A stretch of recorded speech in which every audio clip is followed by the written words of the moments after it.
인투TV 시청자 여러분 안녕하십니까. 오랜만에 찾아뵙는 정치포차.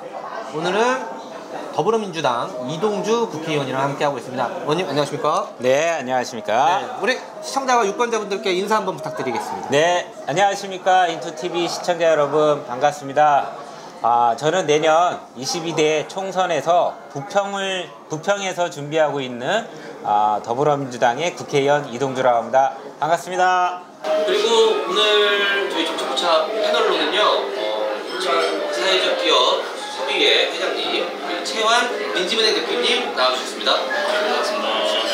부평 지역을 담당하고 취재를 하고 있는 이종선 기자이고요. 보통 자영업자들이 그렇게 개업을 하면 개업 특수를 한 몇 개월 누린다고 했는데 저는 그때 한 2년치를 본 것 같아요. 2년치를요. 그 이제 월드컵 기간 6월, 7월 막 이때 네, 한 두세 달 동안에 예. 그걸로 한 2, 3년은 잘 버텼는데 2000년도에 들어서서 사실 부평에 GM 대우자동차 지금 한국 GM 예전에는 대우자동차였는데 그 대우자동차가 부도가 나는 바람에 한쪽에서는 계속 이제 뭐 1,700명이 정리해고되면서 그 노동자들이 이제 길거리로 나오니까 지역 경제가 출렁이게 됐죠. 그래서 사실은 이게 저희 가게에도 여파가 밀려오더라고요. 그러시구나. 예. 근데 공교롭게도 그 대우자동차 사태 이후에도 뭐 아남전자가 사공단에서 성수동으로 빠져나가고, 그 다음에 삼이각기도 중국으로 나가고, 콜트콜텍악기도 폐업을 하고, 뭐 이 사공단 내 주요한 대기업들이 문을 닫거나 이전하거나 하면서 일자리들이 많이 줄면서 그게 엎친 데 덮친 격으로 또 이제 우리 골목 경제 저를 포함해 갖고 많이 영향을 미쳤고요. 근데 더욱 좀 황당했던 거는 정리해고됐거나 그랬던 분들이 실직됐던 노동자들이 다시 골목 경제로 들어오는 거예요. 들어와 갖고 똑같이 칼국수집을 하거나 뭐 이렇게 치킨오프집을 하니까 자영업자들이 가뜩이나 이 경쟁이 심해졌죠. 포화가. 그러니까 그 유효 소비층은 실직돼서 줄어드는 반면에 실직자들이 또 이제 먹고 살아야 되니까 자영업 시장으로 들어오는 이런 악순환이 지역 경제에서 한 2000년도서부터 2010년 사이에 많이 발생하면서 자영업의 문제가 이게 정말 개인의 노력으로 이런 사회 구조적인 문제를 뚫고 나갈 수 있을까? 이거는 좀 같이 국가의 정책이면 정책, 지역 경제, 지역 사회 이런 문제들을 해결할 수 있는 뭔가를 같이 모여갖고 모색도 하고 뭔가 대안을 요구해야겠다 싶어서요. 그때 이제 경험을 갖고 2000년도 한 5, 6년도서부터 해갖고 저희가 지역 상권의 상인들하고 같이 상인 단체를 만들면서 시작을 하게 됐어요. 그래서 그때 상인단체들하고 제일 먼저 했던 게 카드수출 인하운동이라든가 대기업 프랜차이즈라든가 대기업 마트들 이런 SSM들이 골목에 자꾸 들어오는 것, 가뜩이나 소상공인들도 많이 경쟁하고 있는데 이런 대기업들의 불공정한 시장 진출에 대해서 좀 규제하는 운동이라든가 이런 걸 하면서 이제 상인들이 같이 좀 모여서 활동을 하게 시작된 겁니다.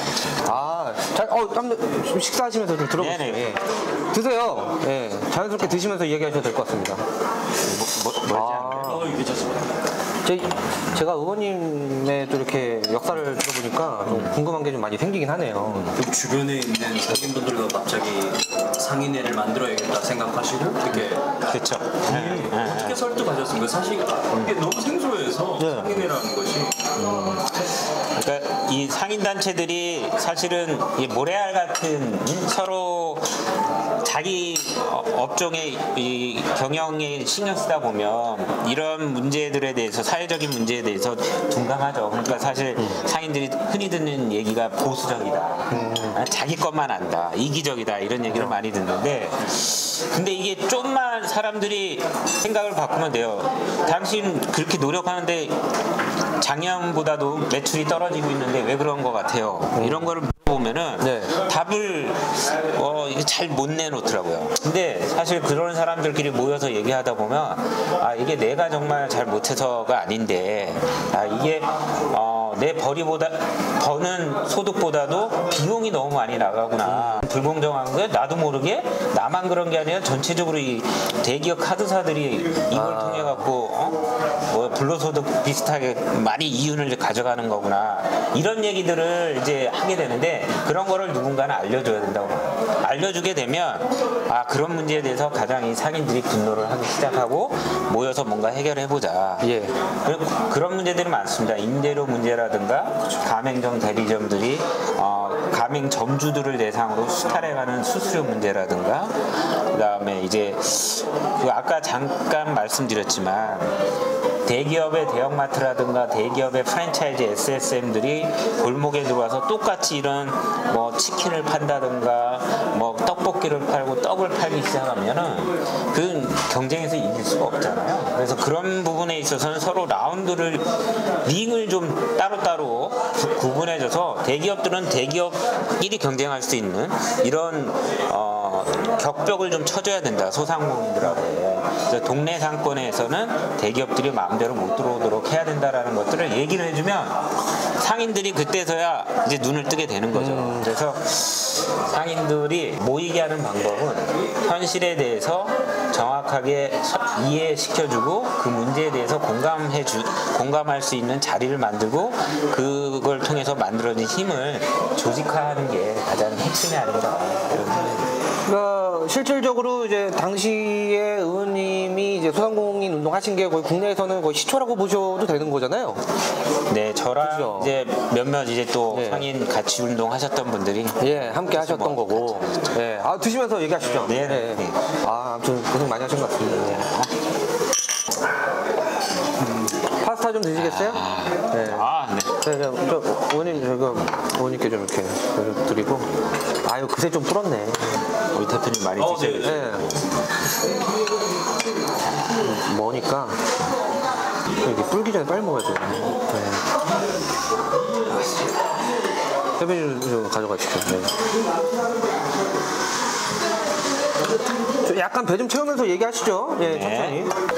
근데 약간 협동조합 이런 방식이랑 약간 둘의 계획 뭐 약간 이런 전통적으로 하던 둘의 향약 뭐 이런. 약간 그런 느낌이랑 네. 사회적 기업 운동을 하시니까 우리 대표님이 잘 아실 텐데 이 상인들이 협동조합 같은 형태로 처음엔 조직들이 많이 돼 있어요.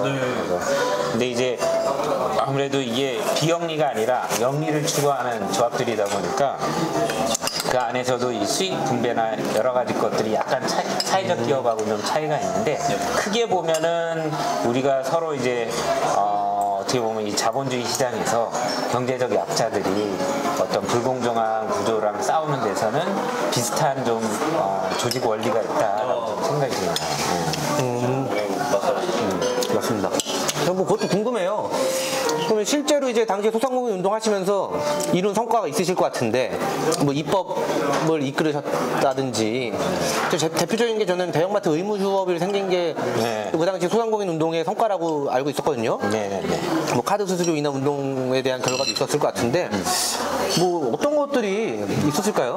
뭐 그때 저희가 그 카드 수수료 인하 운동을 하면서 근데 이 여신 전문 금융업법이라고 하는 법안에 이 대기업 카드사들이 가맹점에도 보면 이런 소상공인도 있지만 예를 들면 항공사라든가 대형 백화점이라든가 뭐 이런 대기업들도 있습니다. 근데 이런 가맹점들하고 협상을 하는 이런 조항들이 있어요. 근데 이 협상과 관련돼서 사실은 이 대기업들이야 자본이 있으니까 카드사들하고 협상이 자연스럽게 됐지만 소상공인들은 협상 권한이 법률로 정해져 있지 않으면은 협상을 이 카드사들이 하겠으니까 일방적으로 설정을 하죠.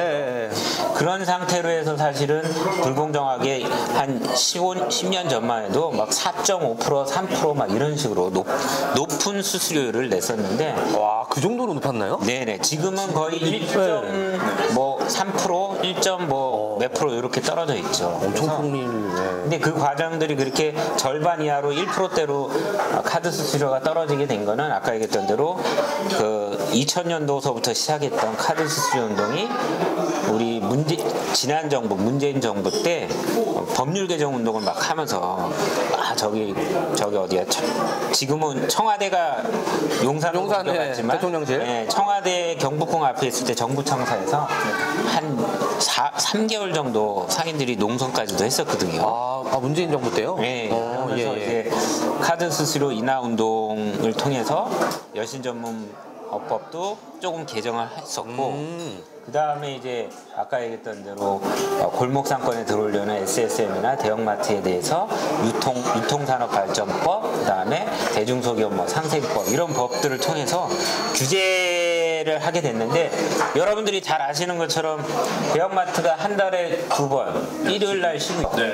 이게 그때 만들어진 법입니다. 원래 없었었는데 요 일요일 한 달에 2번 일요일 날 의무 휴업일을 하게 되고 심야 영업 12시 이후로는 영업을 못 하게 되는 이런 상생 조치들을 그때 운동을 하면서 만들었는데, 이게 상인들만 사는 게 아니라 제가 최근에 지난달 국정감사에서도 서비스 그 대기업 유통업체에서 일하는 서비스 노동자들도 정말 이 법이 시행되고 나서 가족들하고 주말을 같이 보낼 수 있다라는 게 너무 인간적이다. 이런 평가를 일하시는 분들. 예. 그래서 굉장히 이런 공익적인 목적을 담고 있는 유통산업발전법도 개정을 그때 했었다라는. 하긴. 저는 이제 의원님의 좀 그 뭐 활약상이라고 해야 되나? 이런 거를 좀 주로 이렇게 느꼈던 게, 어쨌든 그 코로나 때 뭐 임대료 멈춤법이라든지 그리고 이제 여러 가지 그 당시에 이제 코로나 때는 이제 힘드니까 그 당시에 그런 입법 활동들을 많이 하셔서 저는 그때 좀 많이 의원님께서 하셨던 거 전문성을 많이 발휘하시는구나 그렇게 느꼈었거든요. 근데 아무튼 지난 정부에도 계속 문재인 정부 때도 어쨌든 문재인 정부 때랑 지난 총선 그 임기랑 많이 겹치시니까 그때도 같이 이렇게 소상공인을 위한 입법 정책을 하셨고, 몇 가지 더 있으실까요? 아니면은 네. 제가 임기 동안에 지금 얘기했던 손실보상법 이거를 만드는데 많이 주력을 좀 했습니다. 임기 21대 총선 끝나자마자 사실은 그게 20년도 4월이었잖아요.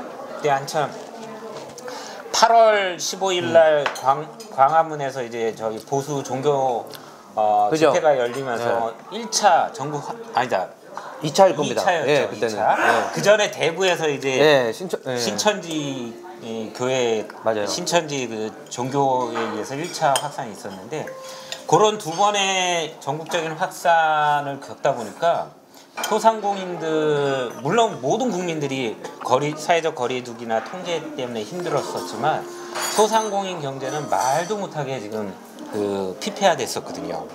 그래서 그 문제를 가장 먼저 해결해야겠다고 생각한 게 이제 손실보상법 이거였습니다. 그래서 손실보상을 통해서, 그러니까 이른바 사회적 격리나 영업 제한, 금지 이런 걸 통해서 국가가 내린 감염병 통제에 충실히 따랐던 소상공인들이 영업에 피해를 입은 걸 보상해줘야 된다, 국가가.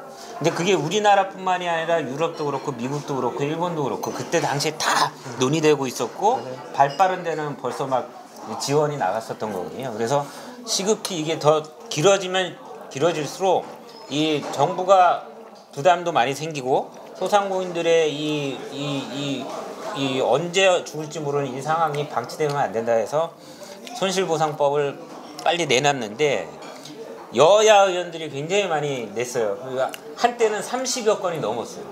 비슷한 법안이. 네, 비슷한 법안들이. 그러니까 이게 서로 이제 또 경쟁을 하다 보니까 입법을 하는데 좀 하나로 모으는데 좀 시간이 좀 많이 걸렸습니다. 근데 어쨌거나 한 10달 정도 논의를 하면서 손실보상법이 21년도에 통과가 됐습니다. 3월 달인가 5월 달에 통과됐고요. 그 손실보상법이 사실은 소급 적용이 되냐 안 되냐 이런 논란을 남겨놓은 채 그때 좀 아쉽게 소급 적용이 빠지면서 이제 처리가 돼갖고 너무 또 지금 생각해보면 아쉽고 매우 죄송스럽고 그리고 또 하나는 저는 한국형 PPP 제도라고 하는 게 또 하나 이제 좀 보충적으로 좀 필요하다라고 얘기했어요. PPP요? 그 이게 뭐냐면 미국에서는 일단 선 지원을 해줬는데 선 지원 받은 걸 예를 들면 1,000만 원을 받았어요. 근데 1,000만 원을 인건비라든가 밀린 인건비라든가 밀린 임차료로 사용을 했다라면 그 예. 사용한 것을 증명하면 1,000만 원 대출해 준 거를 예를 들면 500만 원 임차료로 썼다 하면 500만 원 안 갚아도 되는 거예요. 오.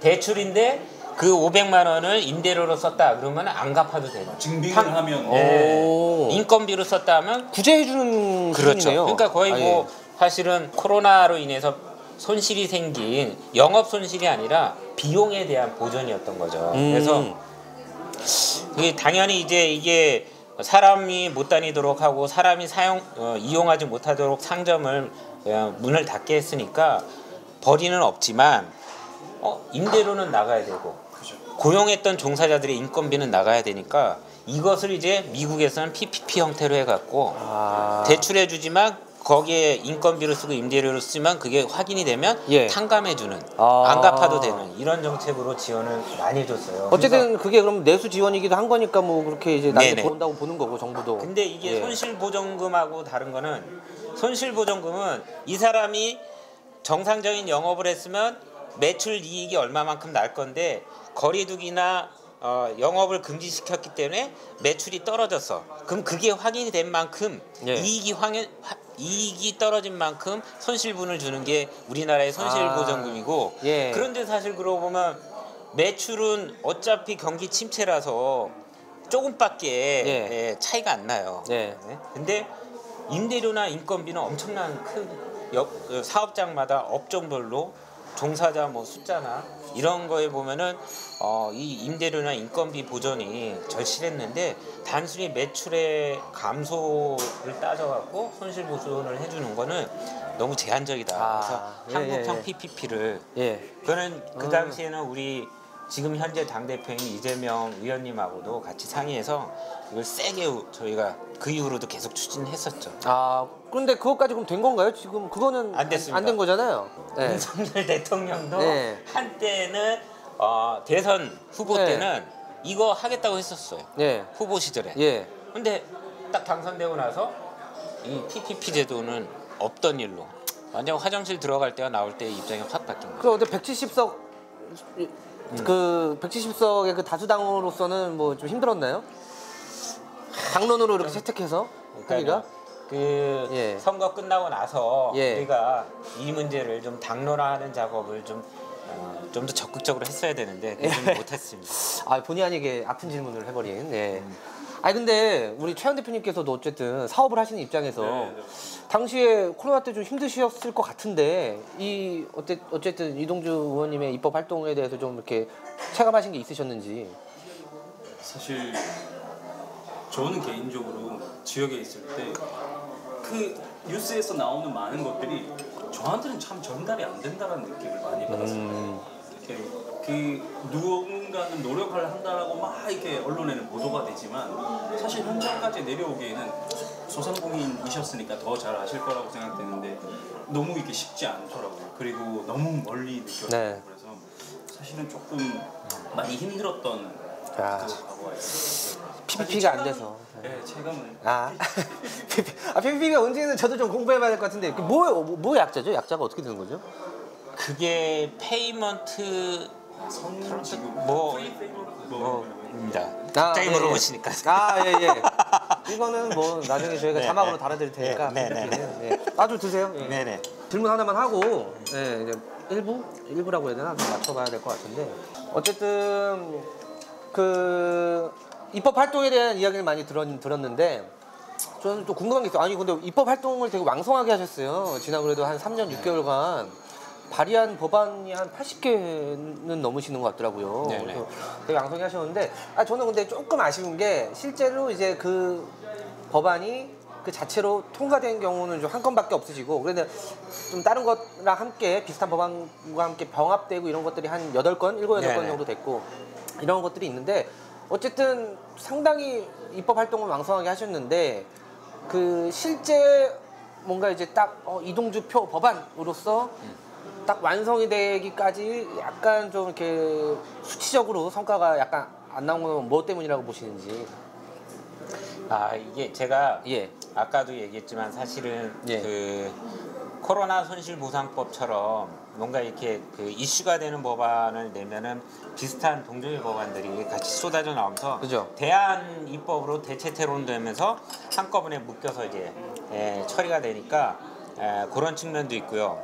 그런 게 아까 말씀드렸던 것처럼 이제 중소기업법도 그렇고 소공인에 대한 지원법도 그런 게 있었고요. 근데 그런 게 한 8가지 되고 나머지 70개 정도는 뭐냐면 요즘 흔히 얘기하는 온라인 플랫폼 공정화에 관한 법이라든가 상가 임대료에 관한 법이라든가 그다음에 이제 이런 고유가 때문에 그 난방비 그러니까 가스비, 전기료 이런 것들이 폭등을 했잖아요. 네. 그리고 이게 오르면 한 번 떨어지지 않아요. 그죠. 계속 오를 수밖에 없습니다. 그죠. 왜냐하면 지금 정부가 한전이라든가 가스공사 채무 때문에 이거를 계속 올릴 수밖에 없어요.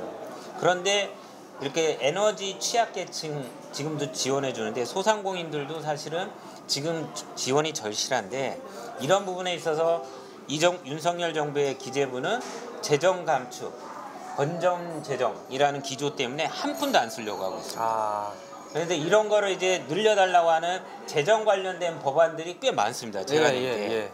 그러다 보니까 이게 정부에서 규제 안 돼, 재정 확대 재정 정책 안 돼. 이런 기조에 부딪혀갖고 지금 계속 상임위에서 논쟁만 되지 한 발도 못 나가고 있거든요. 네. 근데 마지막으로 제가 이제 현재 지금 5기 원내 부대표입니다. 예. 원내 대표단 홍익표 원내 대표님하고 해서 올해는 무조건 민생 예산은 무조건 1순위로 합시다. 예. 그다음에 이런 에너지 지원법처럼 이런 민생 관련 법들, 재정법들을 꼭 만듭시다. 그리고 온라인 플랫폼 같은 이런 규제, 시장의 공정과 상생을 만드는 이런 규제법들도 꼭 처리합시다 해갖고요. 올해 한번 마지막 정기국회 때 좀 세게 한번 해보려고 하고 있습니다. 그죠. 그러니까 해가 넘어가면은 솔직히 사실상 바로 총선 모드라고 봐야 되는데 그럼 올해 안에 어떻게든 결판 낼 수 있게 입법 활동을 돌파구를 마련하겠다 이런 말씀이신 거죠? 예, 그것 중에 하나 잘 하시는 지역사랑 상품권, 지역 카페 관련된 예산 인천이음 마련하는 거. 같은 거, 그런 거 그걸 0순위로 1순위로 하고 있습니다. 그죠. 캐시백이 좀 올해 작년보다 좀 낮아져서 아쉬워하는 시민들도 있었기 때문에 올해 윤석열 정부에서는 작년에도 배정돼 있던 예산을 다 삭감을 했는데 올해는 아예 내년도 예산을 편성을 안 했어요. 한 푼도. 정부 예산안에 내년도 예산안에 지역 화폐 예산을 한 푼도 편성을 안 해갖고 아주 큰일입니다. 그래서 좀 이게 뭐 기재위나 이제 예결위에서 좀 이렇게 살릴 수 있는 건가요? 아니면 지난주에 우리 저기 행안위 예산입니다 이게. 행안위에서 7천억 원을 증액을 했는데 증액을 이제 여야가 합의를 해서 상임위 행안위에서 처리를 하려고 했는데 여당이 집단적으로 퇴장을 했어요. 야당 우리 민주당 의원들 중심으로 처리는 하긴 했습니다. 행안위 위원장이 우리 민주당 위원장이라서. 그럼 뭐 강당과 돌파구 보여주시면 될 것 같습니다. 이동주 의원님의 이제 21대 국회의원으로서의 의정 활동과 또 이제 그 이전에 뭐 소상공인 운동 하셨던 이야기 좀 들어봤는데요. 저희는 조금 있다가 또 앞으로 이제 계획이 어떻게 되시는지 22대 총선을 앞둔 뭐 포부 한번 들어보는 시간 가져보겠습니다. 이따가 뵙겠습니다.